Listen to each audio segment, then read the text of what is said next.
नमस्कार साथियों, राधे राधे, जय श्री राम, गुड इवनिंग। आशा करते हैं कि आप सब बहुत अच्छे होंगे, बहुत अच्छे से अपनी पढ़ाई चालू कर रहे होंगे और अपने माता पिता के सपनों को साकार करने के लिए आप निरंतर प्रयास कर रहे होंगे। और आपको एक जानकर बहुत खुशी हुई होगी कि पैट की नोटिफिकेशन आ गई है। अभी पैट का जो एग्ज़ाम डेट है वो सितंबर में संभावित है। आप अपने लक्ष्य को निरंतर प्रयास करते रहिए और पढ़ाई कीजिए। मन में प्रभु का नाम हो, सिर पे गुरु का हाथ, उनकी नाव न डूबती जब ये दोनों साथ। माय डियर स्टूडेंट, मेरे प्यारे दोस्तों, मन में प्रभु का नाम हो, सिर पर गुरु का हाथ, उनकी नाव ना डूबती, उनकी नाव ना डूबती जब ये दोनों को साथ। मेरे प्यारे दोस्तों, माता पिता और अपने गुरुजनों को आशीर्वाद देते रहिए। आपका मैं 100% आपसे कहता हूँ कि आप कभी असफल नहीं होंगे। इनके आशीर्वाद से, प्रभु की आशीर्वाद से, अपने गुरु जी के आशीर्वाद से, माता पिता के आशीर्वाद से आप अपने मन को पालेंगे। तो आप देखेंगे, हम आपको आज पढ़ाने वाले हैं। एक वीडियो डाल चुके हैं हम आय व्यय पर, दूसरी वीडियो फिर देखेंगे आय व्यय पर। चैप्टर टॉपिक का नाम है आय व्यय, आय व्यय पर आधारित प्रश्न। देखिए, सुने माय डियर फ्रेंड, आय व्यय, आय और व्यय पर आधारित प्रश्न। ये टॉपिक चल रहा है आपका और इसी टॉपिक को हम पढ़ाने वाले हैं। ठीक है, सुनिए बात। क्वेश्चन नंबर पहला कह रहा है, पहला क्वेश्चन आप पढ़ें। पहला क्वेश्चन कह रहा है कि एक व्यक्ति अपनी मासिक आय का 60% बचाता है तथा उसका व्यय 6000 रुपये हो तो उसकी मासिक आय ज्ञात करें। सुनिए मेरे प्यारे दोस्तों, सुनिए। सवाल कह रहा है कि एक व्यक्ति की जो आय होगी वो 100% आय होगी। 100% व्यक्ति वो कमा रहा होगा, 100% की क्या होगी, 100% उसकी आय होगी। तो समझ आपको आई? अब सवाल कह रहा है कि उसकी मासिक आय का 60% जाता है। अब देखो, उसकी मासिक आय का बचत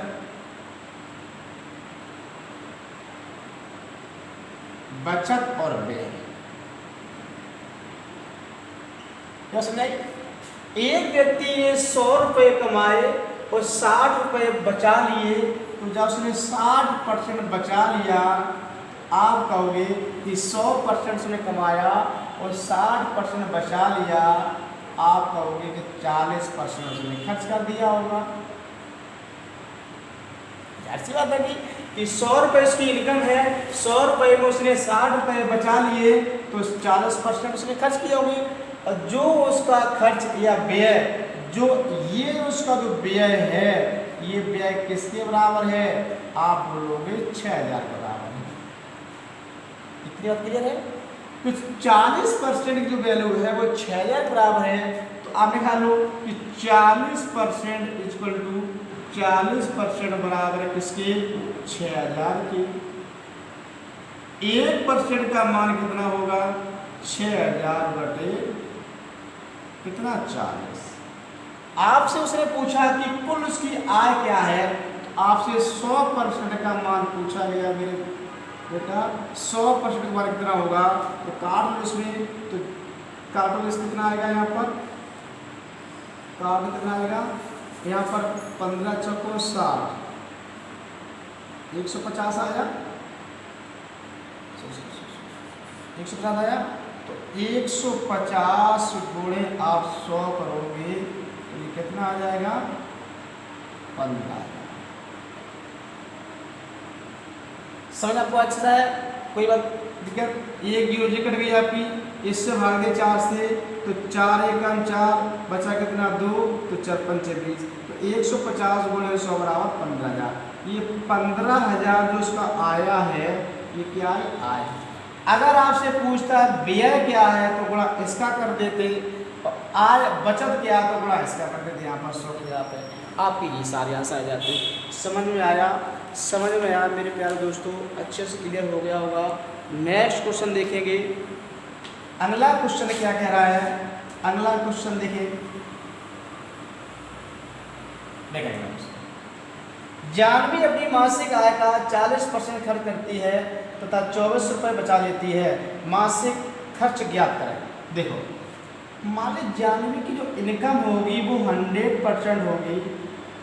100% उसकी क्या होगी? इनकम होगी, मतलब आय होगी 100%। अब 100% में वो क्या है कि उसने अपनी आय का खर्च कितना कर लिया, खर्च किया कितना, और बचाया होगा बचत। अब देखो 40% जब उसने खर्च कर लिया तो आप कहोगे 100 रुपये हमने कमाए, 40 खर्च हो गए, आप कहोगे 60 रुपये बचे होंगे। कैसी बात है कि 100 रुपये उसने कमाए, 40 खर्च कर लिए, तो कितने बचे होंगे? 60 रुपये बचे होंगे। अब 60 रुपये जो बचे हैं वो किसके बराबर हैं? आपको 60 रुपये जो है वो 2400 के बराबर है। सवाल कह रहा है कि 24 रुपये बचा लेता है, तो जो बचत है तो 0 से 0 काट दो आप, और 6 से इसमें भाग दोगे तो 6 चौक और 24, 1 का मान कितना आएगा? 40।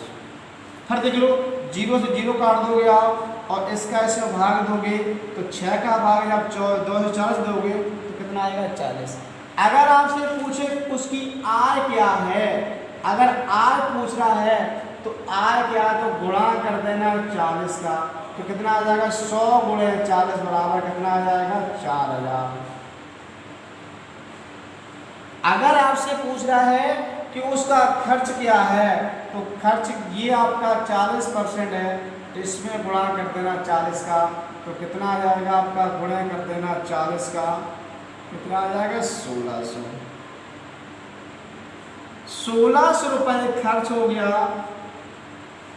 उसने 4000 रुपये कमाए, 1600 खर्च कर लिए, तो 2400 बचाए। ये आपका आंसर हो गया। आय पूछे आंसर देना 4000, व्यय खर्च पूछे आंसर देना 1600, बचत पूछे आंसर देना 2400। ये सारे आपके आंसर क्लियर हो गए। क्लियर हो गया? समझ से आपको आया? नेक्स्ट क्वेश्चन देखेंगे।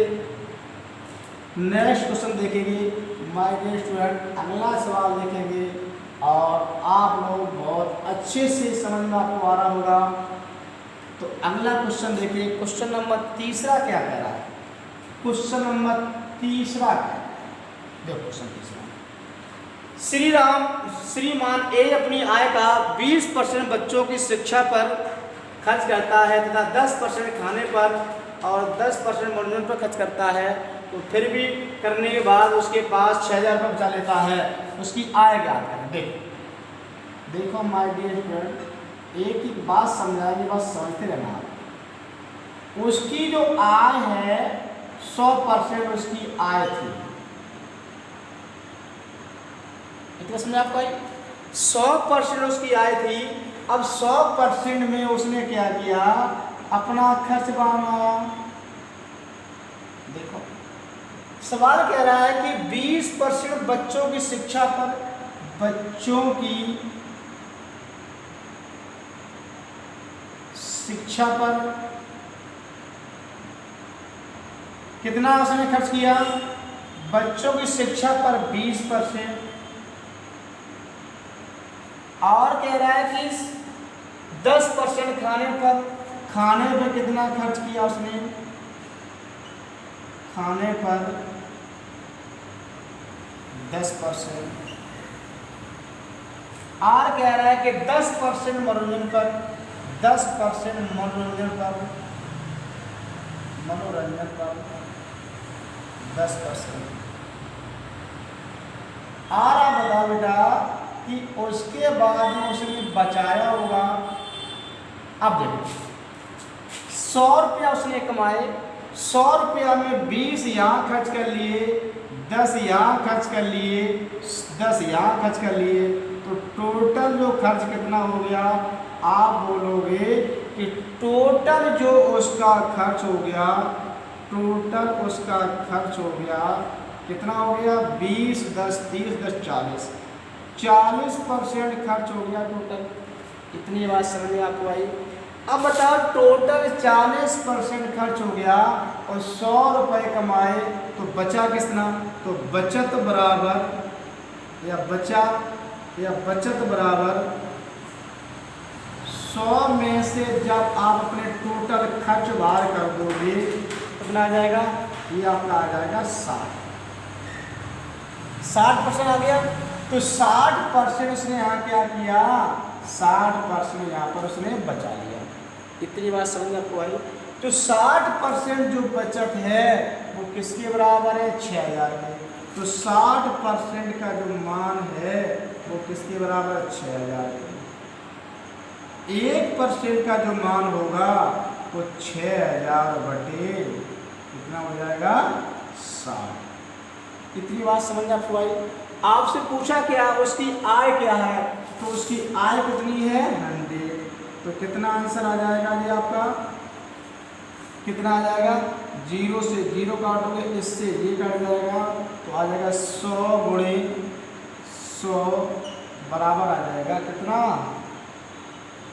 10। ये आपका क्या हो गया? आंसर। ये क्या होगी? बात समझ चाहिए आपको? इतना सवाल आपको समझ में आपको आया होगा और बहुत अच्छे समझ में आपको आया होगा। तो नेक्स्ट क्वेश्चन देखेंगे। क्वेश्चन नंबर अगला क्या है?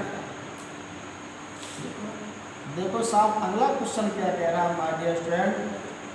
बहुत अच्छे से आप पढ़ाई कर रहे हैं, बहुत ऐसी पढ़ाई करते रहोगे, मैं दावा करता हूँ कि आप अच्छे से एग्जाम निकाल लोगे। देखें अगला क्वेश्चन, क्वेश्चन नंबर चौथा क्या है? क्वेश्चन नंबर 4 देखो सुनेगा। क्वेश्चन नंबर चौथा देखेंगे। क्वेश्चन नंबर चौथा क्या कह रहा है? वो क्वेश्चन कि अजय अपनी कुल आय का 20% मकान के किराए पर और शेष का 70% खाने पर खर्च करता है। यदि उसको 1800 बचा लेता है तो उसकी आय क्या है? एक थोड़ी बात समझ लो आप लोग कि जब सवाल में शेष और शेष ना कहा जाए, तो हम क्या करेंगे? जैसे ये सवाल था, इसमें कहीं शेष कहा गया था, कहीं सीधा हम क्या करें? सारे खर्च को जोड़ लेंगे, कुल खर्च जोड़ लेंगे और 100 में से माइनस कर देंगे खर्च को, तो आपका क्या निकल के आ जाएगा? जो शेष होगा वो क्या निकल के आ जाएगी? बचत। इतनी बात समझ आपको अच्छी चाहिए। तो इस सवाल को देखो आप थोड़ा अच्छे सवाल देखो। ये सवाल क्या कह रहा है? देखिए पहले इसको देखेंगे बेसिक, फिर शॉर्ट देखेंगे। हम इस सवाल के 2 से 3 तरीके बताने वाले हैं। तो पहला क्या कह रहा है? पहला कह रहा है कि 20% मकान किराया पर। देखो मकान किराया है 20%। अब तो उसके पास 100% रुपए थे, उसने 20 यहाँ खर्च कर लिए, तो उसके पास अब शेष बचे कितना? आप कहोगे 100 रुपये उसने कमाए थे और 20 खर्च कर लिए, तो बचे कितने? आप बोलोगे 80% बचा होगा या 80 रुपये बचा होगा। जो 80 रुपये बचा हुआ है वो कह रहा है कि उसका शेष का 70% खाने पर। अब जो खाने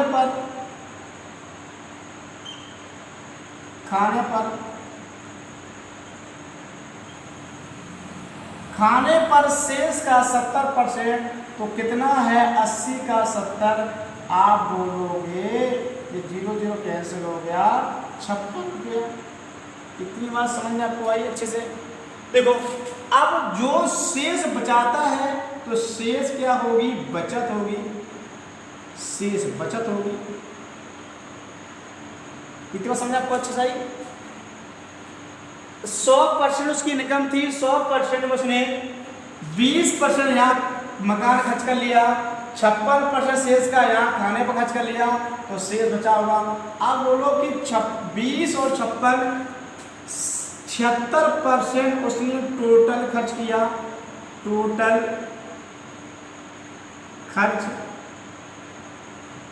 खर्च कितना हो गया? टोटल खर्च हो गया माय डियर स्टूडेंट 76%। अब 76 खर्च हो गया और कमाई कितनी थी? 100 रुपया। तो बचत कितनी हो गई? तो शेष कितना लग रहा है? 100 में से आप 76 बाहर कर दो तो कितना आया? 24। अब 24 रुपये उसने बचाए।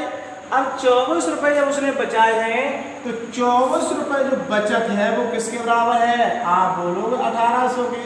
तो 24 बराबर 1800 के। तो 24 का जो मान है वो किसके बराबर है? 1800 की। एक का मान होगा 1800 बटे 24। आपसे कुल पूछा था तो गुणा कर दो 100 का। समझाया?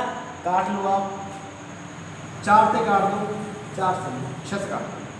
6 का 6 चौकों 24, 6 तिया 18, इसको काट दो। ये कितना घटा? 25। तो कितना आ गया? बराबर आ गया 7500। ये क्या आ गया? आपका आंसर। समझ में आया आपको माय डियर स्टूडेंट? अगला जो क्वेश्चन आपका क्वेश्चन नंबर 5वां है, ये आपको होमवर्क है। इस सवाल को एक तरीका से आपको और बताएं, बहुत सरल तरीका से। आप इस सवाल क्या करना, इसकी फ्रैक्शन वैल्यू लेना। देखो माय डियर स्टूडेंट, देखो फ्रैक्शन वैल्यू सवाल आने वाली है, बहुत जल्दी हो जाएगा आपका।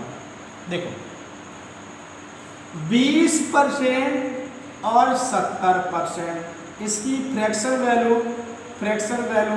20% फ्रैक्शन वैल्यू कितनी होते हैं? आप बोलोगे 1/5। इसकी कितनी हो जाएगी? तो यहाँ बोलोगे 7/10। ऐसे कर लिया करो 20/100 और 70/100। ये कैंसिल हो गया, ये कैंसिल हो गया। 1/5 यहाँ आया, 7/10 यहाँ आया। ये तो समझ आपको अच्छा है। अब देखना मेरी बात, बहुत आय पूछे तो आय बराबर जितनी बचत हो यहाँ रख लो आप, बचत गुणे हर को ऊपर रख लो। इसका मतलब है कि 5 रुपये उसने कमाए और 1 रुपया खर्च कर लिया। आपसे इनकम पूछी है तो 5 हर को ऊपर रख लो आप, इसको भी ऊपर रख लो आप, रख लिया। अंतर से भाग दे दो।